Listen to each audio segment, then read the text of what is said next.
वक्फ संशोधन कानून को चुनौती देने वाली याचिकाओं पर केंद्र सरकार ने सुप्रीम कोर्ट में जवाब दाखिल किया है। हलफनामे में अदालत में दायर याचिकाओं में लगाए गए सभी आरोपों को नकारा गया है। केंद्र ने कोर्ट को बताया कि संसद से पारित वक्फ कानून को धर्म और संपत्ति के आधार पर चुनौती दी गई है, जिस पर अंतरिम रोक की जरूरत नहीं है। केंद्र ने कोर्ट में वक्फ अधिनियम को संवैधानिक बताया है। केंद्र ने कहा कि यह एक स्थापित व्यवस्था है कि संवैधानिक अदालतें किसी वैधानिक प्रावधान पर सीधे या अप्रत्यक्ष रूप से रोक नहीं लगाएंगी और मामले पर अंतिम रूप से निर्णय लेंगी। इस पर संसद के दोनों सदनों में व्यापक बहस हुई है। कानून की संवैधानिकता की जांच करना कोर्ट का अधिकार है, लेकिन अंतरिम तौर पर कानून के किसी भी प्रावधान पर प्रत्यक्ष या अप्रत्यक्ष रूप से रोक लगाना इस धारणा का उल्लंघन होगा।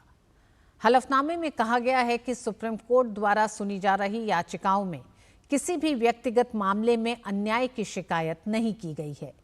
याचिकाएं मुख्य रूप से मुस्लिम समाज समुदाय से संबंधित लोगों के लिए संविधान के अनुच्छेद 25 और 26 के तहत अधिकारों के संबंध में कथित विधायी अतिक्रमण के आरोपों पर कानून को चुनौती देती हैं। न्यायालय सुनवाई के दौरान इन चुनौतियों की जांच करेगा।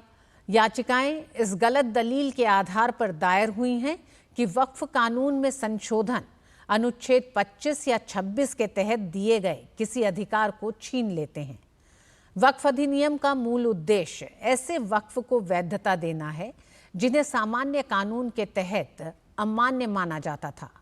जब कोई अधिनियम वैधता प्रदान करता है तो ऐसा अधिनियम कुछ कर्तव्य और जिम्मेदारियां भी लगाता है। केंद्र सरकार ने अपने जवाब में कहा है कि वक्फ संशोधन कानून वक्फ करने के अधिकार में हस्तक्षेप नहीं करता है।